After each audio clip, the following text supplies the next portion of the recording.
তো আল্লাহ বলেন, ইন্নাকা কাদিহুন ইলা রাব্বিকা কাদহান ফামুলাকি। এ মানুষ, তুমি তোমার রবের কাছে পৌঁছা পর্যন্ত কঠোর পরিশ্রম করতে হবে, তারপরে তুমি তোমার রবের সাক্ষাৎ পাবে। তার মানে এই দুনিয়াটা হচ্ছে পরিশ্রমের জায়গা। প্রিয় ভাইরা, এখানে পরিশ্রম না করলে সফলতার দেখা মিলে না।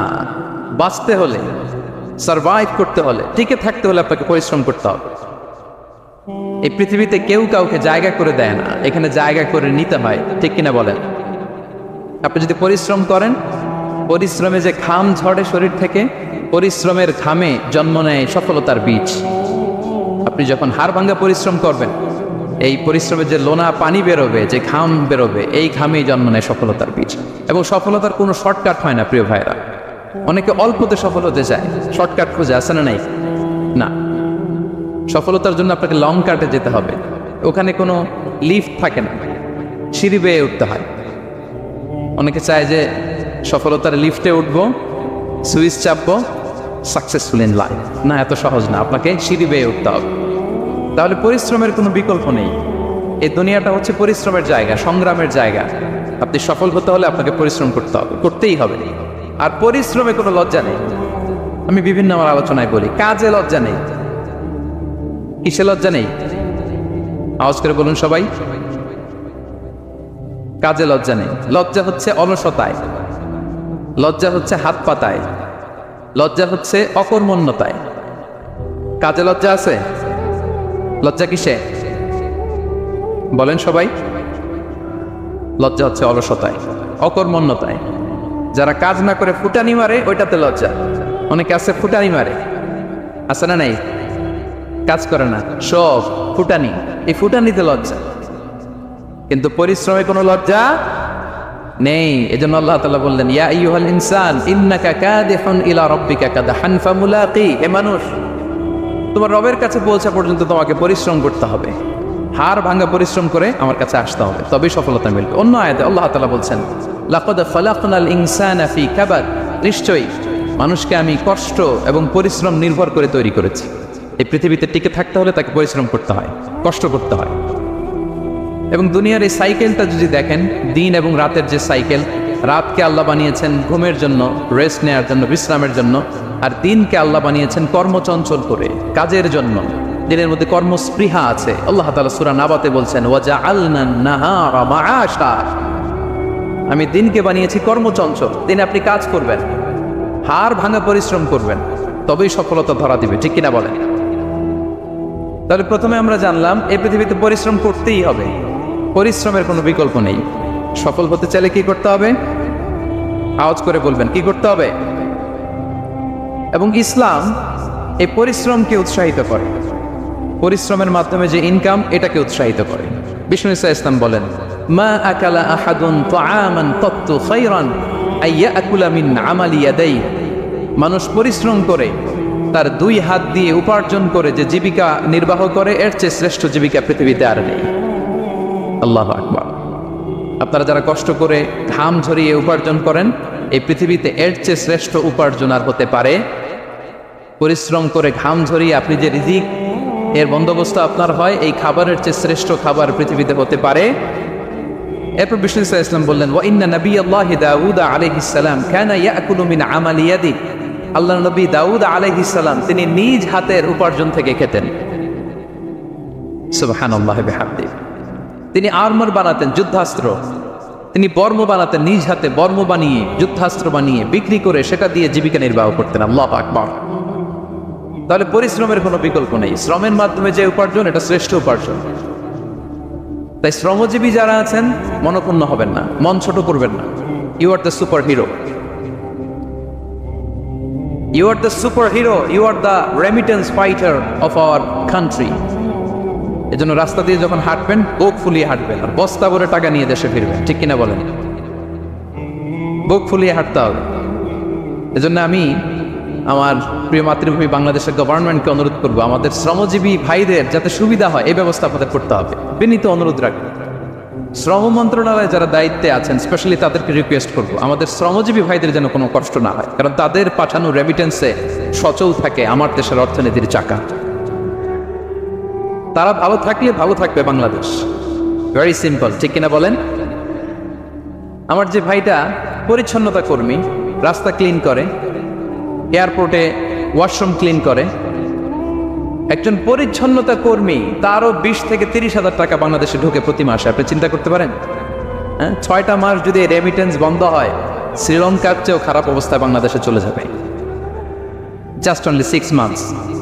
ভয়ঙ্কর অবস্থা হবে বাংলাদেশে। এটা আল্লাহর পক্ষ থেকে একটা স্পেশাল রাহমা, মার্সি অ্যান্ড ব্লেসিংস, যা আমাদের রিজিকের তাগিদায় সারা বিশ্বে যে কাজ করতে হয়, আমরা কাজ করি আর দেশে টাকা পাঠাই, আর সচল থাকে আমার দেশের অর্থনীতির চাকা, আলহামদুলিল্লাহ পড়ে। সো বাংলাদেশের গভর্নমেন্টকে আমি বিনীত অনুরোধ জানাবো, শ্রম মন্ত্রণালয়কে অনুরোধ জানাবো, এয়ারপোর্ট অথরিটিকে অনুরোধ জানাবো, আমার শ্রমজীবী ভাইদের সাথে ভালো আচরণ করুন, তাদের সাথে কোঅপারেট করুন।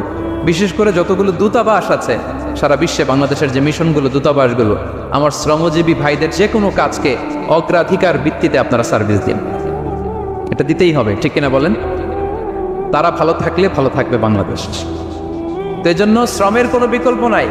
নিজ হাতে উপার্জিত অর্থ, নিজ হাতে উপার্জিত কামাই, এটা শ্রেষ্ঠ কামাই। তো আলহামদুলিল্লাহ আজকের অডিয়েন্সের মধ্যে শ্রমজীবী ভাইয়েরা বেশি, আলহামদুলিল্লাহ পড়েন। এটা আমাদের সৌভাগ্য। এই যে বাংলাদেশে এখন চাকরি নাই, চাকরির বাজার মন্দা, মাস্টার্স পাস করে বেকার টোটো কোম্পানির ম্যানেজার, এরকম আছে না নাই? তার বিপরীতে আল্লাহ তাআলা আপনাদের মালয়েশিয়া নিয়ে আসছে। প্রতি মাসে আপনি টাকা পাঠান, আলহামদুলিল্লাহ। আপনি বাংলাদেশের যে উন্নয়ন, বাংলাদেশের যে ডেভেলপমেন্ট, এই যে স্মার্ট বাংলাদেশ বলে বলে মন্ত্রীরা মুখে ফেনা তুলে ফেলে, এটার গর্বিত অংশীদার আপনি, ঠিক কিনা বলেন? আপনি গর্বিত অংশীদার। You are the contributor, you are the real contributor. আপনার অবদানে বাংলাদেশ আজকে সচল, আলহামদুলিল্লাহ। সো মন ছোট করার কোনো সুযোগ নেই। নিজ হাতে উপার্জিত কামাই, এটা পৃথিবীর শ্রেষ্ঠ কামাই, আলহামদুলিল্লাহ। পরিশ্রমের মাধ্যমে যে উপার্জন, এটাকে ইসলাম আমাদেরকে উৎসাহিত করে। শুধু নামাজ, রোজা, জিকির এগুলো নিয়ে ইসলাম আমাদেরকে পড়ে থাকতে বলেনি। কোরআনিক অর্ডার হচ্ছে আপনার নামাজ শেষ, আপনি বেরিয়ে পড়বেন, কাজে বেরিয়ে যাবেন। ফাইদা কুদিয়াতিস সালাতু ফান্তাশিরু ফিল আরদি ওয়াবতাগু মিন ফাদলিল্লাহ। বিধানটা কার বলুন? আওয়াজ করে বলুন, বিধানটা কার? এটা কোরআনিক ভার্ডিক্ট, কোরআনের বিধান। নামাজ শেষ, ভুল হয়ে বসে জিকির করতে বলা নাই আল্লাহ। আল্লাহ বলেছে ফান্তাশিরু ফিল আরদ ওয়াবতাগু মিন ফাদলিল্লাহ, জমিনে ছড়িয়ে পড়ো, আল্লাহর রিজিক তালাশ করো। নামাজ শেষ, বেরিয়ে যাবেন। কৃষক চলে যাবে মাঠে, শ্রমজীবী চলে যাবে ফ্যাক্টরিতে, শিক্ষকরা চলে যাবে তাদের শিক্ষা প্রতিষ্ঠানে, কর্পোরেট ওয়ার্ল্ডের লোকেরা চলে যাবে তাদের প্রতিষ্ঠানে। ডেভেলপমেন্ট করতে হবে, সিভিলাইজেশন করতে হবে। নামাজের পরে গোল হয়ে বসে থাকা চলবে না। কি ব্যালেন্স দেখেছেন ইসলাম? আজান হয়েছে তো মসজিদে আসো, নামাজ শেষ বেরিয়ে পড়ো, আলহামদুলিল্লাহ। কি ভারসাম্যপূর্ণ ইসলাম। ফাইদা কুদিয়াতিস সালাতু ফান্তাশিরু ফিল আরদ, যখন সালাত শেষ জমিনে ছড়িয়ে পড়ো, আল্লাহ রিজিক অন্বেষণ করো। তাহলে শুধু নামাজ রোজার মধ্যে ইসলাম নয়, আপনাকে কর্মঠ হইতে হবে, পরিশ্রম করতে হবে, হাড় ভাঙা পরিশ্রম। বিশ্বনবী সাল্লাল্লাহু আলাইহি ওয়াসাল্লাম অত্যন্ত পরিশ্রমী ছিলেন। He started his first career as a shepherd, সুবহানাল্লাহ। ওনার প্রথম ক্যারিয়ার উনি রাখাল হিসেবে শুরু করেছেন। রাখালরা যে কাজ করে, অর্থাৎ মরুভূমিতে ভেড়া, মহিষ, ভেড়া, ছাগল, তারপর বকরি, দুম্বা, এই চরানোর কাজগুলো দিয়ে বিষ্ণু ইসলাম তার ক্যারিয়ার শুরু করেছেন as a shepherd. Vishnu Islam বলেন, সেই বুখারীর বর্ণনা, মা বাআসাল্লাহু নাবিয়্যান ইল্লা রাআল গানাম, আল্লাহ তাআলা এই পৃথিবীতে এমন কোন নবী পাঠায় নাই যে নবীরা ছাগল চড়ায় নাই। সুবহানাল্লাহ পড়বেন না? সাহাবারা বললেন, ওয়া আনতা ইয়া রাসূলুল্লাহ, হে আল্লাহর নবী আপনিও ছাগল চড়িয়েছেন? বিষ্ণু ইসলাম বললেন, নাআম, আমিও ছাগল চড়িয়েছি। ওয়া কুনতু আরআহা আলা কারারিত লি আহলি মক্কা, আমি অল্প কিছু মজুরির বিনিময়ে, অল্প কিছু টাকার বিনিময়ে, সামান্য কিছু পারিশ্রমিকের বিনিময়ে মক্কার লোকদের ছাগল চড়িয়ে দিতাম। সুবহানাল্লাহ পড়েন। ছাগল হচ্ছে খুব টেরা প্রাণী, ডানে টানলে বায়ে যায়, বায়ে টানলে ডানে যায়। তাদেরকে একসাথে করা এজ এ শেফার্ড, এটা মরুভূমিতে খুব কষ্টের কাজ।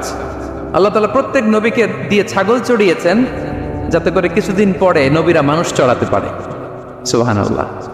আল্লাহ বুঝাতে চাইলেন, এখন ছাগল চড়াও, এদের উপর যদি কন্ট্রোল নিতে পারো তাহলে মানব জাতির উপর কন্ট্রোল নিতে পারবো। আল্লাহু আকবার।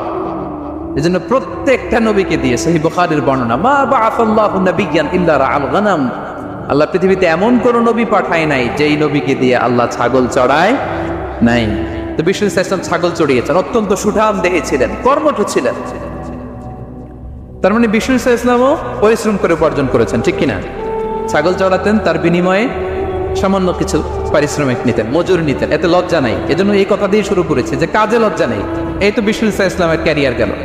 আমরা যদি সাহাবাদের জীবনী দেখি, ওনারাও পরিশ্রমী ছিলেন। কেউ খেজুর বাগানে কাজ করতেন, কেউ কৃষি কাজ করতেন, কেউ বাজারে ব্যবসা করতেন, কেউ বসে থাকেন নাই। হাড় ভাঙা পরিশ্রম করেছেন প্রত্যেকটা সাহাবা। তারা আমাদের মডেল, তারা আমাদের সুপার হিরো, তারা আমাদের আইকন, ঠিক কিনা? নবীরা আমাদের মডেল, সাহাবারা আমাদের মডেল। বিষ্ণু ইসলাম কর্মঠ ছিলেন, ওনার সাহাবার অত্যন্ত কর্মঠ ছিল। কেউ বসে থাকতেন না, পরিশ্রম করতেন, হাড় ভাঙা পরিশ্রম করতেন, উপার্জন করতেন। তারা আমাদের জন্য প্রেরণার বাতিক হন।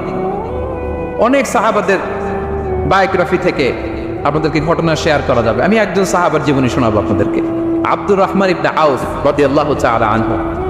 10 জন জান্নাতের, দুনিয়াতে বসে যে 10 জন সাহাবা জান্নাতের সুসংবাদ পেয়েছেন, তাদের মধ্যে একজন, আলহামদুলিল্লাহ বলেন। আব্দুর রহমান ইবনে আউফ রাদিয়াল্লাহু তাআলা আনহু প্রথম 8 জন মক্কায় যারা কালিমা পড়ে মুসলমান হয়েছে তাদের একজন। তার স্ট্যাটাসটা আগে জেনে নেন। তো তিনি যখন মক্কা থেকে হিজরত করে মদিনায় গেলেন, মনে রাখবেন মক্কা থেকে যে সাহাবার বাড়ি ঘর ছেড়ে হিজরত করেছে তাদেরকে বলে মহাজির, মানে হিজরতকারী সাহাবা।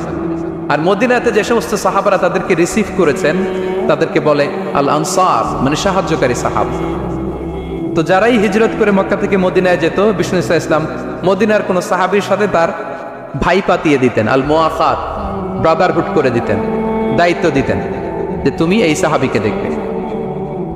তো আব্দুর রহমান ইবনে আউফ রাদিয়াল্লাহু তাআলা আনহু যখন হিজরত করে গেলেন, তার দেখভাল করার জন্য যে সাহাবীর দায়িত্ব পড়ল তার নাম হচ্ছে সাআদ ইবনে রাবী', আনসারী সাহাবী রাদিয়াল্লাহু তাআলা আনহু। বিষ্ণু বললেন, সাআদ, আব্দুর রহমান ইবনে আউফ তোমার ভাই, ভাই বানিয়ে দিলেন। কি বানিয়ে দিলেন? তুমি তাকে টেক কেয়ার করবে, সে হবে তোমার মেহমান। সুবহানাল্লাহ। সাআদ ইবনে রাবী' রাদিয়াল্লাহু তাআলা আনহু তিনি আব্দুর রহমান ইবনে আউফকে ডেকে নিয়ে গেলেন, ঘরে নিয়ে গেলেন মেহমানকে, এবং বললেন, ইয়া সাআদ ইন্নী আকসারুল আনসারি মালান। হে সাআদ, তুমি চিন্তা করো না, তুমি মনে করো না যে তোমার ভরণ পোষণ দিতে আমার কষ্ট হবে। আমি মদিনার সবচাইতে বড় বিজনেস ম্যাগনেট, সবচাইতে বড় বিজনেস ম্যাগনেট আমি। No tension, don't worry about it. Tension নিও না, আসো, তোমার জন্য আমার কি প্রপোজাল শোনো। ফাআকসিমু লাকা নিসফা মালি, আমার যত সম্পদ আছে আমি অর্ধেক তোমার দিয়ে দিব। সুবহানাল্লাহ। এত আসতে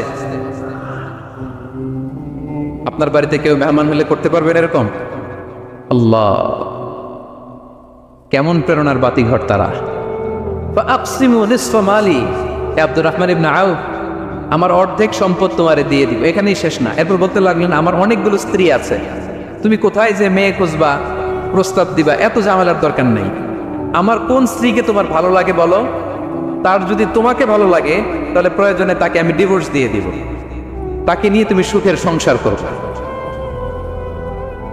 আল্লাহু আকবার, আল্লাহু আকবার। অর্ধেক সম্পদ দিয়ে দিব, আমার একাধিক স্ত্রী আছে, কাউকে যদি তোমার পছন্দ হয় এবং সেও যদি তোমাকে পছন্দ করে, প্রয়োজনে তাকে ডিভোর্স দিব। New life, new career, just go on. আমরা এই সুযোগ পেলে কি করতাম? সাথে সাথে অর্ধেক সম্পদ নিয়ে নিতাম, ঠিক কিনা? আব্দুর রহমান ইবনে আউফ প্রেরণার বাতিঘর। উনি কি করলেন? উনি বললেন, লা হাজাতা লি ফি যালিক। আমার ভাই, তুমি যে বলছো, এ সাআদ ইবনে রাবী, তুমি যে এত চমৎকার প্রপোজাল দিয়েছো, এতেই আমি খুশি। তোমার কোনো কিছুর আমার দরকার নাই। বারাকাল্লাহু লাকা ফি আহলিকা ওয়া মালিক, আল্লাহ তোমার সম্পদেও বরকত দেখ, আল্লাহ তোমার পরিবারেও বরকত দেখ। তবে একটা কষ্ট করতে হবে, সেটা কি? আব্দুর রহমান ইবনে আউফ বললেন, দুল্লানি ইলা সুক, just show me the way to market. মদিনার বাজারটা কোথায় এটা একটু দেখায় দাও। আমি নতুন মানুষ, পথঘাট চিনি না। দুল্লানি ইলা সুক, just show me the way to market of Medina. মদিনার বাজারটা কোন রাস্তা একটু দেখায় দাও। আল্লাহু আকবার। সাআদ ইবনে রাবী বললেন, এই তো মদিনার বাজার। উনি যে কিছু ঘি কিনলেন, পনির কিনলেন, কিনে বিক্রি করলেন, প্রফিট করলেন। ওই প্রফিট দিয়ে আরো বেশি করে কিনলেন, আবার বিক্রি করলেন, প্রফিট, আবার বিক্রি করলেন, প্রফিট।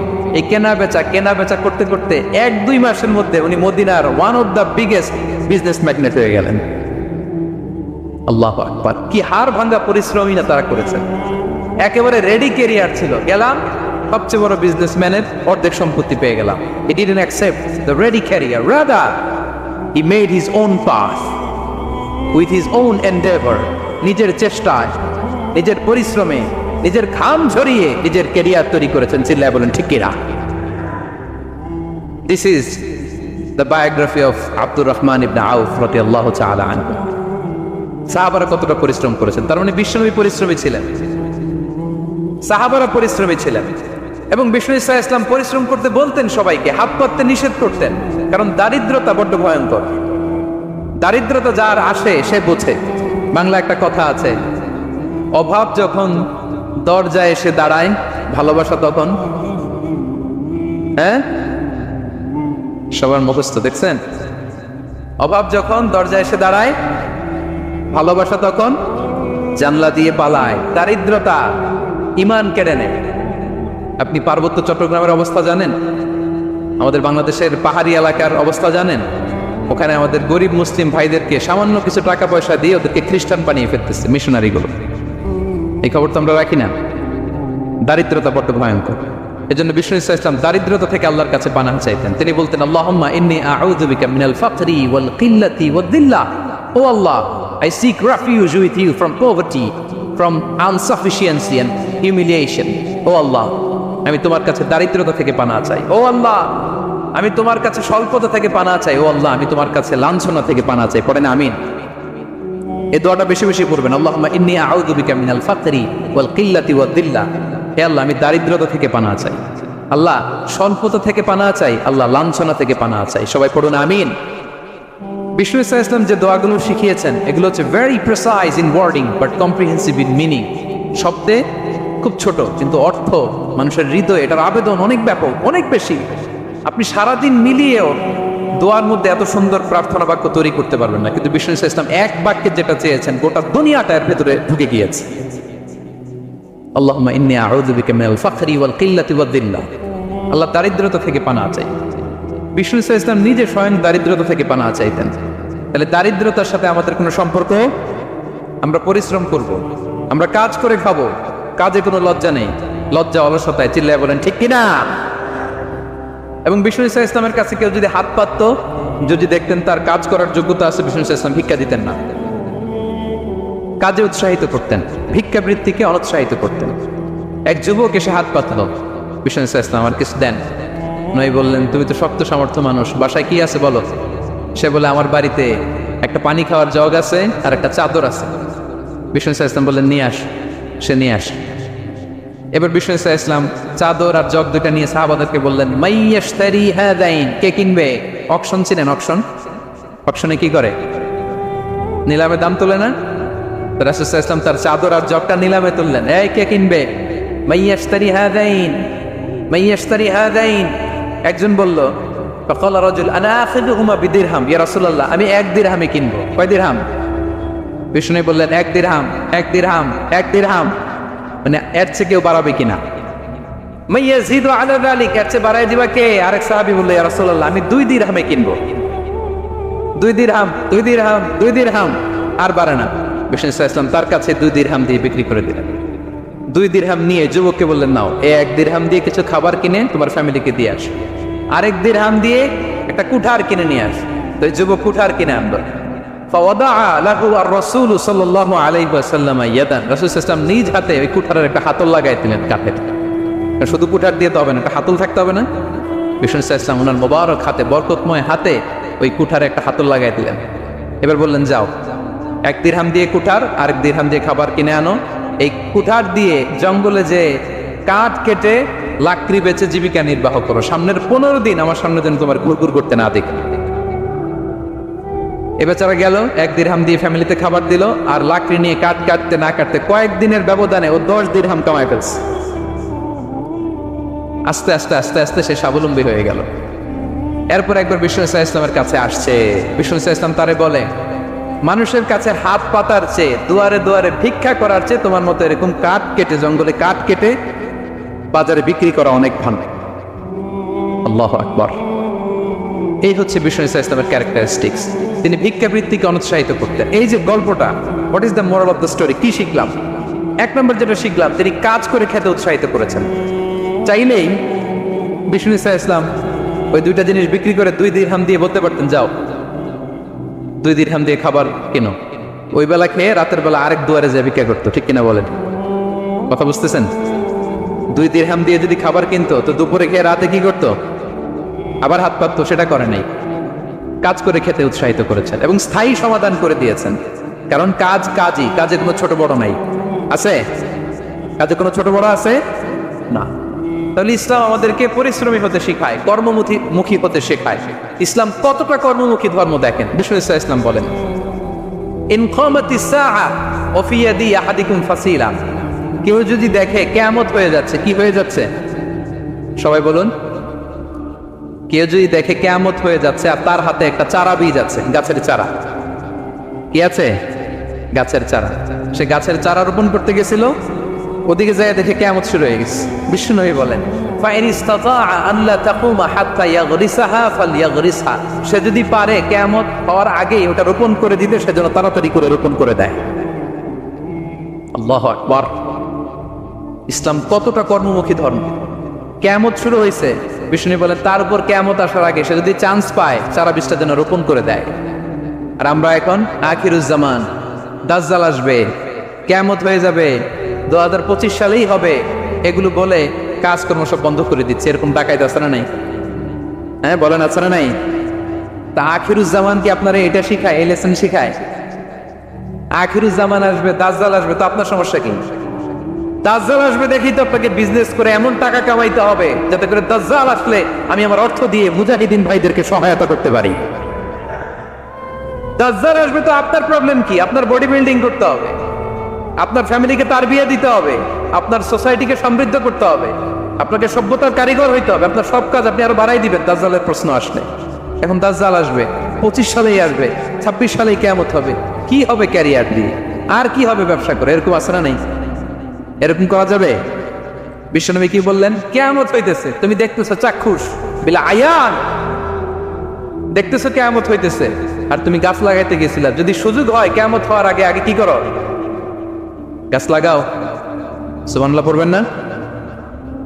প্রিয় ভাইয়েরা, আমরা যেন পরিশ্রমী হই, আমরা যেন কর্মঠ হই, আমরা যেন অলস না হই। বিষ্ণু ইসলাম অলসতা থেকে আল্লাহর কাছে পানা চাই। আল্লাহ ওদেরকে বোঝার তৌফিক দান করুক, আমরা পড়ি আমিন। আল্লাহ নবী সাল্লাল্লাহু আলাইহি ওয়াসাল্লাম শুধু পরিশ্রম করতে বলেছেন এমন নয়, তিনি পরিশ্রমীদেরকে পছন্দ করতেন। এক সাহাবীর সাথে তিনি মুসাফা করলেন, দেখলেন হাতটা বড্ড খসখসে, তিনি শ্রমজীবী সাহাবী।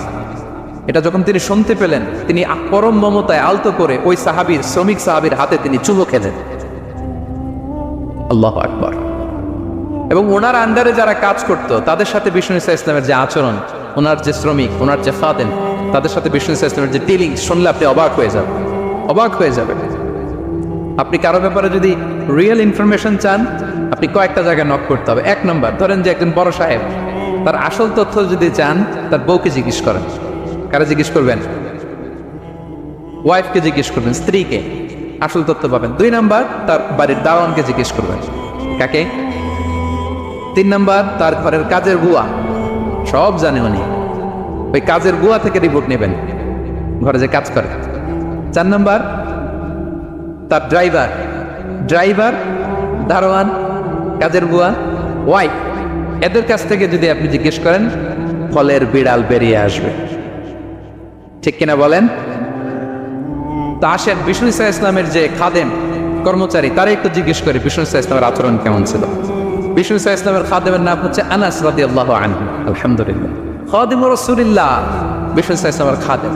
আসেন ওনাকে জিজ্ঞেস করি যে বিষ্ণু ইসলামের আচরণ কেমন ছিল। আনাস রাদিয়াল্লাহু তাআলা আনহু বলেন, খাদিমতুন নবিয়্যা 10 সিনিন, আমি বিষ্ণু ইসলামের 10 বছর খেদমত করেছি। 1-2 বছর না, 10 বছর বিষ্ণু ইসলামের খেদমতে আমি নিয়োজিত ছিলাম। ফামা ক্বালা লি লিমা সানা'তা ওয়ালা লিমা লা সানা'তা, 10 বছরের মধ্যে একদিনও কখনো বলে না, এ আনাস এটা কেন করলা, এ আনাস এমনটা কেন হলো, এটা কেন করলা না, একদিনের জন্য বলে নাই। কেন এটা করছো, কেন এটা করো নাই, এরকম কোনো প্রশ্ন আমাকে কোনোদিন করে নাই। সুবহানাল্লাহ। আনাস রাদিয়াল্লাহু তাআলা কি ভুল করেন নাই? করছেন। ছোট মানুষ তো, একেবারে ছোট বাচ্চা ছিলেন। ওনার আম্মা যখন আনাস রাদিয়াল্লাহু তাআলাকে নিয়ে আসছে, বিশ্বনবী সাল্লাল্লাহু আলাইহি ওয়াসাল্লাম মক্কা থেকে হিজরত করে মদিনায় আসলেন, সবাই বিশ্বনবীকে ঘিরে ধরলো, সবাই বিশ্বনবীকে সালাম দেয়, মুসাফা করে, হাদিয়া দেয়।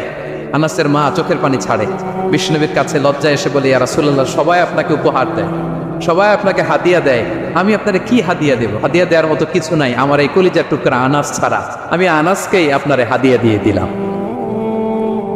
ইয়াখদুমুকা ইয়া রাসূলুল্লাহ, এ নবী, আনাস আপনার খেদমত করবে, আপনার ওযুর পানি এনে দিবে, আপনার মেসওয়াকটা এনে দিবে, আপনার জুব্বাটা এনে দিবে, আমি আমার কলিজার টুকরা, আমার নাড় ছেঁড়া ধন আনাসকেই আপনারে উপহার দিয়ে দিলাম। আনাস রাদিয়াল্লাহু তাআলা বিষ্ণু ইসলামের সাথে থাকতেন, ওযুর পানি এনে দিতেন, জামা এনে দিতেন। বিষ্ণু বললেন, আনাস, আমার ওই জুব্বাটা নিয়ে আসো। ছোট্ট আনাস জুব্বা আনতে যে মদিনার বাচ্চারা খেলতেছে, আমাদের দেশে যে খেলে, কুতকুত খেলে, চারা খেলে, এইটা খেলে, সেইটা খেলে, ওই খেলাধুলা দেখে নবীর জামা আনার কথা উনি ভুলে গেলেন, বাচ্চাদের সাথে দাঁড়িয়ে খেলা দেখতে আরম্ভ করলেন। এখন সময় গড়িয়ে অনেক হয়ে গেল, আনাসও আসে না, জুব্বাও আসে না। ঘটনা কি? বিষ্ণু ইসলাম বললেন, যাই, নিজের জামা নিজে নিয়ে আসি। তো বের হলেন, যে দেখে সর্বনাশ, আনাসকে পাঠাইছি জুব্বা আনতে, আনাস দেখি এদিকে খেলার মধ্যে মগ্ন হয়ে আছে। বিষ্ণু ইসলাম কিছুই বললেন না, চুপ করে যে উনিও আনাসের পিছনে এভাবে দাঁড়িয়ে রইলেন, কিছুই বলে না। তো আনাস খেলা একবার এদিকে দেখে, একবার ওদিকে দেখে, একবার এদিকে ঘুরতে ঘুরতে হঠাৎ দেখে পিছনে কে? স্বয়ং বিশ্বনবী। আল্লাহ, বিশ্বনবীর দেখে তো আনাস রাদিয়াল্লাহু তাআলার কলিজাটা এখানে চলে আসছে ভয়ে। হায় হায়, আজকে খবর আছে, হায় হায়, আমার না জুব্বা আনতে বলছিল, আমি কি কাজ করলাম? ভয়ে আটকে উঠছে। বিষ্ণু ইসলাম ধমক দেয় নাই, পেট্টি দেয় নাই, কিছু করে নাই, শুধু একটা মুচকি হাসি দিয়েছে। আনাস রাদিয়াল্লাহু তাআলা আনহু বলে, বিশ্বনবীর সেই দিনের মুচকি হাসির শাসন মৃত্যুর আগ পর্যন্ত আমাকে সোজা রাস্তায় রেখেছে, আর ডানে বায়ে করি নাই কোনোদিন। তার মানে শাসন করতে জানলে বেত মারা লাগে না, শাসন করতে জানলে গায়ে হাত তোলা লাগে না, শাসন করতে জানলে মুচকি হাসি দিয়েও শাসন করা যায়, ঠিক কিনা বলেন? বিশ্বনবীর মুচকি হাসির শাসন আনাস রাদিয়াল্লাহু তাআলা আনহুকে আজীবন সোজা রাস্তা রেখেছে। তাহলে শ্রমজীবীদেরকে বিষ্ণু ইসলাম কতটা সম্মান করতেন, শ্রদ্ধা করতেন, ভালোবাসতেন, বুঝতে পারছেন সবাই? প্রিয় ভাইয়েরা, লেবার রাইটস ইন ইসলাম, ইসলামের শ্রমিকের অধিকার। শ্রমিকদেরকে ইসলাম কমপক্ষে 7টা অধিকার দিয়েছে। কয়টা? 1 নাম্বার, ইসলাম একজন শ্রমিককে প্রথম যে অধিকারটা দিয়েছে সেটা হচ্ছে কাজ শেষে, শ্রম শেষে তার পারিশ্রমিকের অধিকার, মজুরি পাওয়ার অধিকার, কাজ শেষে বেতন পাওয়ার অধিকার। কাজ করেছেন তো আপনি বেতন পাবেন, এটা আপনার অধিকার। বেতন বা পারিশ্রমিক এটা একটা কর্মজীবীর অধিকার। আপনার কোম্পানির মালিক যে আপনার বেতন দেয়, এটা কি দয়া করে? করুণা? তো এটা যদি করুণা হয়, সে যে আপনার কাজ করে দেয়, এটাও তো করুণা, এটা তো আর বড় করুণা, কি বলেন? আপনি যে স্যালারি পে করেন, এটা যদি করুণা হয়, সে যে পরিশ্রম করে, সে তো আরো বড় করুণা করে আপনারে, তার কারণে তো আপনার কোম্পানি টিকে আছে, ঠিক কিনা বলেন? তাহলে এটা করুণা নয়, এটা শ্রমিকের অধিকার। এবং বিষ্ণু ইসলামের সেই ঐতিহাসিক বাণী, তিনি বলেছেন, আতুল আজীর আজরাহু ক্বাবলা আন ইয়াজিফা আরাফু, ঘাম শুকিয়ে যাওয়ার আগে শ্রমিককে তার পারিশ্রমিক বুঝিয়ে দাও। সুবহানাল্লাহ, বিশ্বনবীর ঐতিহাসিক বাণী। এখন জাতিসংঘ আমাদেরকে শিখায় যে শ্রমিকের মজুরি দিতে হবে, অন টাইমে দিতে হবে, স্যালারি দিতে হবে, এই করতে হবে, সেই করতে হবে। মানবাধিকারের কর্মীরা আমাদেরকে শিখায়, তারা শিখানোর 1500 বছর আগে বিষ্ণু ইসলামের ঐতিহাসিক বাণী, তিনি বলেছেন, আতুল আজীর আজরাহু ক্বাবলা আন ইয়াজিফা আরাফু, শ্রমিকের ঘাম শুকাবার আগে তার মজুরি পেমেন্ট করে দাও। সুবহানাল্লাহ, ঘাম শুকিয়ে যাওয়ার আগে, মানে অন টাইম, দ্রুততম সময়ে শ্রমিককে তার মজুরি দিয়ে দাও, তার বেতন দিয়ে দাও। যারা শ্রমিককে তার পারিশ্রমিক অন টাইমে দেয় না, স্যালারি অন টাইমে পে করে না, টালবাহানা করে, গরিমসি করে, তাদের ব্যাপারে বিষ্ণু ইসলাম কি বলেন? বিষ্ণুই বলেন, 3 শ্রেণীর ব্যক্তি, সালাসাতুন আনা খাসমুহুম ইয়াউমাল কিয়ামা, 3 শ্রেণীর ব্যক্তির বিরুদ্ধে আমি বিশ্বনবী কিয়ামতের দিন আল্লাহর কাঠগড়ায় মামলা দায়ের করব। আমি বিশ্বনবী 3 শ্রেণীর ব্যক্তির বিরুদ্ধে আমি বিশ্বনবী আল্লাহর সুপ্রিম কোর্টের কাঠগড়ায় মামলা দায়ের করব। এর মধ্যে 1 শ্রেণীর ব্যক্তি হচ্ছে রাজুলুন ইস্তাআজারা আজীরান ফাস্তাওফা মিনহু ওয়া লাম ইউতিহি আজরা, কোন ব্যক্তি যে শ্রমিক নিয়োগ দেওয়ার পরে তার কাছ থেকে কাজ বুঝে নিয়েছে কিন্তু তাকে তার প্রাপ্য বুঝিয়ে দেয়নি। এরকম ডাকাত আমাদের সমাজে আছে না নাই? কাজ ঠিকই বুঝে নিচ্ছে কিন্তু তার প্রাপ্যটা বুঝিয়ে দেয়। বিশ্বনবী বলেন, তার বিরুদ্ধে আমি মামলা দায়ের করব। প্রিয় ভাইরা, বুঝে থাকলে উত্তর দেন। বিশ্বনবী যার বিরুদ্ধে মামলা দায়ের করবে তার জান্নাত তো একেবারে ডাইরেক্ট, তাই না? হ্যাঁ, সুন্দর বলছে একজন, তার কোনো জামিন নাই, ঠিক কিনা বলেন? বিশ্বনবী যার বিরুদ্ধে মামলা দায়ের করেছে তার জান্নাতে যাওয়া তো দূর কি বাত, সে জান্নাতের ঘ্রাণও তার নাকে ঢুকবে না, চিল্লায় বলেন ঠিক কিনা? এজন্য খবরদার, শ্রমিককে তার শ্রম নেয়ার পরে তার পারিশ্রমিক দিয়ে দেন, তার ঘাম শুকিয়ে যাওয়ার আগে, মানে অন টাইম। এটা নিয়ে কোনো টাল বাহানা করা যাবে, তাহলে বিশ্বনবী তার বিরুদ্ধে মামলা দায়ের করবেন। তার মানে 1 নম্বর অধিকার বুঝে পেয়েছেন? আপনি যে কাজ করেন, কাজের বিনিময়ে যে পারিশ্রমিক পান, যে স্যালারি পান, এটা আপনার অধিকার। এটা করুণা নয়, এটা অনুকম্প নয়, এটা কোনো দয়া নয়, ইটস ইউর রাইট, এটা আপনার অধিকার। আওয়াজ করে বলুন তো, গলা ফুলিয়ে, এটা আপনার কি? 2 নম্বর, একটা শ্রমিককে ইসলাম যে অধিকার দেয় সেটা হচ্ছে চুক্তি মাফিক সকল সুযোগ সুবিধা প্রাপ্তির অধিকার। অর্থাৎ একজন এমপ্লয়ার যখন তার এমপ্লয়িকে নিয়োগ করে, একটা এমপ্লয়মেন্ট কন্ট্রাক্ট থাকে না? এমপ্লয়মেন্ট কন্ট্রাক্ট বুঝেন তো? একটা চুক্তিপত্র থাকে, এখানে ফিক্স করা থাকে ওয়ার্কিং আওয়ার্স, কয় ঘন্টা আপনি কাজ করবেন, আপনার জব স্পেসিফিকেশন, কি করবেন কি করবেন না, আপনার স্যালারির ব্যাপারে থাকে, কত স্যালারি দিবে, কখন দিবে, আবার আপনি ওভার টাইম করলে এক্সট্রা পে করবে, আপনি রেগুলার কাজ করলে ঘন্টায় per hour 20 ringgit, overtime করলে 40 রিঙ্গিট। তারপর আপনি কখন ব্রেক নেবেন, একটা ব্রেক থাকে না, যে এই টাইমে একটা ব্রেক দিতে হবে, এগুলো মিউচুয়াল আন্ডারস্ট্যান্ডিং এ এমপ্লয়মেন্ট কন্ট্রাক্টে থাকে। আপনি হলিডে কখন করবেন, ছুটি থাকতে হবে, টানা 7 দিন কাজ করানো যাবে বলেন? না, আন্তর্জাতিকভাবে এটা নিষিদ্ধ। টানা 7 দিন কোনো কাজ নাই, 1 দিন তার হলিডে থাকতে হবে, তার অ্যানুয়াল লিভ থাকতে হবে। Right to rest and leisure, বিশ্রামের একটা সময় লাগবে। এই যে 1 মে আন্তর্জাতিক শ্রমিক দিবস, এটা শুরু হয়েছে কিভাবে? ইউনাইটেড স্টেটস অফ আমেরিকার শিকাগোতে 1986 সালে এই কাজের বিরুদ্ধেই তারা আন্দোলন করেছিল। টানা 7 দিন তাদেরকে দিয়ে কাদার মতো খাটুনি খাটাতো, দাসের মতো তাদের সাথে আচরণ করা হতো। তারা আন্দোলন শুরু করেছিল, 8 জনকে গুলি করে নিহত করা হয়েছিল। সেখান থেকে এই মে দিবস। কিন্তু বিষ্ণু ইসলাম 1500 বছর আগে এই শ্রমিকদের অধিকারের ব্যাপারে সোচ্চার ছিলেন, আলহামদুলিল্লাহ বলেন। তাহলে right to rest and leisure, UDHR, universal declaration for human rights, এগুলো সব নির্ধারিত আছে। তার মানে একজন শ্রমিকের 2 নম্বর অধিকার হচ্ছে চুক্তি অনুযায়ী সকল সুযোগ সুবিধা প্রাপ্তির অধিকার। আপনার চুক্তি করছেন, আপনি এটা এটা দিবেন, কিন্তু কাজের পরে আপনি ফ্যাসিলিটি দিচ্ছেন না, এটা করা যাবে বলেন? করা যাবে? আল্লাহর কোরআন কি বলছে শুনুন। আল্লাহর কোরআন বলে, ইয়া আইয়ুহাল্লাযীনা আমানু আউফু বিল উকুদ, O you who believe fulfil your contract, ও বিশ্বাসীরা তোমরা তোমাদের চুক্তি পূর্ণ করো। ওয়া আউফু বিল আহদি ইন্নাল আহদা কানা মাসউলা, তোমরা যে কমিটমেন্ট করেছো, যে কন্ট্রাক্ট করেছো, এই চুক্তি তোমরা পূর্ণ করো। তা না হলে কিয়ামতের কঠিন ময়দানে এই চুক্তির ব্যাপারে, কন্ট্রাক্টের ব্যাপারে, এই এগ্রিমেন্টের ব্যাপারে আপনারা জিজ্ঞেস করবে কে? তাহলে যা চুক্তি করেছেন সুযোগ সুবিধা, তাই আপনাকে দিতে হবে। মালিক ভাইয়েরা মনে থাকবে তো নাকি? এগ্রিমেন্টে যা যা বলেছেন, যা যা লিখে সিগনেচার করেছেন, তাই আপনাকে দিতে হবে। আদেশটা কার? সবাই বলুন। আপনি মন চাইলে হায়ার করবেন, আর পরের দিন ফায়ার করবেন, এরকম করা যাবে? হ্যাঁ, চাইলে হায়ার ফায়ার, মন যা চায় তা করবেন, এটা করা চলবে না। তাহলে 2টা অধিকার পেলেন। 3 নম্বর, একজন শ্রমিককে ইসলাম যে অধিকার দিয়েছে সেটা হচ্ছে সুন্দর আচরণ পাবার অধিকার। তিনি আপনার ফ্যাক্টরির ওয়ার্কার, আপনার স্টাফ, এজন্য যা মনে হচ্ছে তা আচরণ করবেন, দাসের মতো আচরণ করবেন। এটা করা যাবে? আওয়াজ করে বলেন, করা যাবে? বিষ্ণু ইসলাম ইন্তেকালের আগে পুরা উম্মাকে 2টা বিষয় ওসিয়ত করেছেন। আওয়াজ করে বলুন তো কয়টা? 1 নম্বর হচ্ছে নামাজ। 1 নম্বর কি? আসসালাত। আসসালাত, রুহু বের হওয়ার আগে, ইন্তেকালের আগে বিষ্ণু বলেন আসসালাত, সালাত, নামাজ, নামাজ। উম্মতেরা নামাজের ব্যাপারে সতর্ক হও। 2 নম্বর তিনি বলেছেন ওয়ামা মালাকাত আইমানুকুম, তোমাদের অধীনস্থ যারা আছে তাদের ব্যাপারে সচেষ্ট হও, তাদের প্রতি সদয় হও, তাদের সাথে খারাপ আচরণ করো না। এটা কখন বলছেন? জুমার খুতবার সময়, সাহাবীদের সাথে গল্প করার সময়, বিবিদের সাথে আলোচনার সময়। কখন? Just right before his death.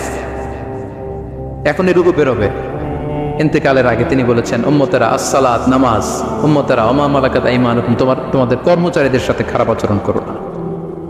তাহলে 3 নম্বর হচ্ছে শ্রমিকদের সুন্দর আচরণ পাবার অধিকার, তাদের সাথে খারাপ আচরণ করা যাবে না। বিষ্ণু ইসলাম শ্রমিকদের রাইটস, অধিকারের ব্যাপারে এতটা সোচ্চার ছিলেন, বিদায় হজের মতো, বিদায় হজের যে বাণী, যে ভাষণে, ঐতিহাসিক ভাষণেও বাদ যায়নি শ্রমজীবীদের কথা। সুবহানাল্লাহ পড়েন। বিদায় হজের ভাষণে বিষ্ণু বলেছেন, আরিকাকুম আরিকাকুম আতইমুহুম মিম্মা তাকুলুন ওয়াকসুহুম মিম্মা তালবাসুন, খবরদার ও আমার উম্মতেরা, এই ভাষণের পরে আর বড় কোনো ভাষণ আমার পক্ষ থেকে তোমরা পাবে না। তোমাদের কর্মজীবী, তোমাদের শ্রমিক, তোমাদের ওয়ার্কার, তোমাদের স্টাফদের ব্যাপারে সাবধান থাকো। তোমরা যা খাবে তাদেরও তা খাওয়াবে, তোমরা যা পড়বে তাদেরও তা পড়তে দিবে, তাদের প্রতি তোমরা সদয় হবে। বিদায় হজের বাণী তো বিষ্ণু ইসলাম আপনাদের কথা বলে নাই, আলহামদুলিল্লাহ পড়ে। কি রহমতের নবী ছিলেন, কি মায়ার নবী ছিলেন, শ্রমজীবীদের কি বিষ্ণু ইসলাম এতটা ভালোবাসতেন। তাহলে 3 নম্বর যে অধিকার ইসলাম একজন শ্রমিককে দেয় সেটা হচ্ছে সুন্দর আচরণ পাওয়ার অধিকার। দেখবেন যে মালিক বা যে এমপ্লয়ার ভালো আচরণ করে সব শ্রমিককে তাকে ভালোবাসে, তার জন্য দোয়া করে। আপনি মালিক হয়ে অসুস্থ, দেখবেন আপনার ওয়ার্কার গুলো জায়নামাজ বিছিয়ে সেজদায় পরে আপনার জন্য কাঁদে, এরকম আছে না নাই? মালিক হলে তো এরকম মালিক হইতে হবে, এমপ্লয়ার হলে তো এরকম হওয়া চাই, ঠিক কিনা বলেন? তাহলে আমরা শ্রমজীবীদের সাথে ভালো আচরণ করবো, পারা যাবে তো ইনশাআল্লাহ? ইনশাআল্লাহ। 4 নাম্বার, কর্মক্ষেত্রে নিরাপত্তার অধিকার। শ্রমজীবী ভাইদের যে ওয়ার্ক প্লেস আছে সেখানে তাদের নিরাপত্তা থাকতে হবে, সেফটি মেজারমেন্ট থাকতে হবে। অনেক জায়গায় দেখি আয়রন ফ্যাক্টরিগুলোতে যারা কাজ করে, আল্লাহু আকবার, আপনারা ভিডিও ক্লিপসে দেখবেন যে কি ভয়ঙ্কর সেখানকার অবস্থা। ডিহাইড্রেশনে এক একজন অসুস্থ হয়ে যায়, সেখানে তাদের পর্যাপ্ত পানির ব্যবস্থা নাই, এটা নাই সেটা নাই। এমন এমন ফ্যাক্টরিতে আমাদের অনেক ভাইরা কাজ করে, কেমিক্যাল ফ্যাক্টরি, মাস্কও নাই। এরকম ডাকাইত আছে না নাই? কেমিক্যাল ফ্যাক্টরিতে যারা কাজ করবে এদেরকে মাস্ক দিতে হবে, এদেরকে হ্যান্ড গ্লাভস দিতে হবে। নির্মাণ শ্রমিক যারা আছে তাদেরকে হেলমেট দিতে হবে। প্রত্যেকটা ফ্যাক্টরিতে ফায়ার এক্সটিংগুইশার লাগবে, আগুন লাগলে অগ্নি নির্বাপক যে যন্ত্র, এগুলোর দরকার আছে না নাই বলেন? গাদার মতো ঢোকার জায়গা নাই, বেরোয়ার জায়গা নাই, সেফ এন্ট্রি নাই, সেফ এক্সিট নাই। হাজার হাজার মানুষ কাজ করে, আগুন লাগলে সব পুরো ছাই। এরকম হয় না? প্রিয় ভাইরা বলেন, আওয়াজ করে বলেন, হয় না এরকম? অহরহ আমরা দেখি বাংলাদেশে অগ্নি নির্বাপক যন্ত্র নাই, না, এটা করা যাবে না। আগুন লাগলে কিভাবে আপনি আগুন নেভাবেন, কিভাবে তাদের সেফটি সিকিউরিটি এনশিওর করবেন, এগুলো সব আগে থেকে নির্ধারণ থাকতে হবে। তার 4 নাম্বার হচ্ছে নিরাপত্তা অ্যাজ এ এমপ্লয়ার, এটা আপনাকে এনশিওর করতে হবে। 5 নাম্বারে সাধ্যের বাইরে কোনো কাজে বাধ্য না করার অধিকার। সাধ্যের বাইরে কিছু আপনি তার উপর চাপিয়ে দিতে পারবেন, এমন হেভি ওয়ার্কলোড দিতে পারবেন না যেটা তার শরীরে কুলায়। এরকম ডাকাইতে আসছে যে পারে না, তারপরে তার উপর কাজ চাপিয়ে দেয়, আছে না নাই? বলেন বলেন। ওয়ার্কারের স্বাস্থ্যহানি হয়, অঙ্গহানি হয়, এবং এমন ছোট ছোট বাচ্চাদের দিয়ে কাজ করায়, শিশু শ্রম, এটা তো আইনত দণ্ডনীয় অপরাধ। এটা করা যাবে না। এগ্রিমেন্টে, চুক্তিতে আপনি যা করাবেন, যেভাবে করাবেন, যা চান সার্ভিস, ওইটাই করাইতে হবে। এবং আল্লাহর বিধান এটা, লা ইউকাল্লিফুল্লাহু নাফসান ইল্লা উসআহা। আল্লাহ সাধ্যের বাইরে বান্দার উপরও কোনো কিছু চাপিয়ে দেয় না। এটা samely applicable to the worker. Bishnu Islam বলেন, ওয়ালা ইউকাল্লাফু মিনাল আমালি ইল্লা মা ইউতিক। সাধ্যের বাইরে কোনো ওয়ার্কারকে অতিরিক্ত কোনো কাজ চাপিয়ে দেয়া যাবে না। ফাইন কাল্লাফাহু, যদি তাকে সাধ্যের বাইরে কোনো কাজ চাপিয়ে দিতে হয়, মা ইয়াগলিবুহু, যেটা তার জন্য কষ্ট হয়ে যায়, ফাল ইউইনহু আলাই, এই কাজে তাকে সাহায্য করতে হবে। মালিক হয়ে আপনার হাত লাগাতে হবে, অথবা এক্সট্রা ম্যান পাওয়ার নিতে হবে, ওয়ার্ক ফোর্স নিতে হবে। সুবহানাল্লাহ পড়েন। বিশ্বনবী মনে হচ্ছে যেন বর্তমান যে এই যে হাজার হাজার ফ্যাক্টরি, এই কলকারখানা, এই ওয়ার্কারদের দুর্দশাগুলো দেখে দেখে পয়েন্টে পয়েন্টে ধরে ধরে কথা বলেছেন। আল্লাহু আকবার। যদি সাধ্যের বাইরে কিছু চাপিয়ে দিতে হয় তাহলে তাকে সহায়তা করতে হবে। 5 নাম্বার শ্রমিকের অধিকার হচ্ছে সাধ্যের বাইরে কোনো কাজে বাধ্য না করার অধিকার। আপনি বাধ্য করতে পারবেন না। কটা গেল? 5টা। মাশাআল্লাহ, খুব মনোযোগী শ্রোতা।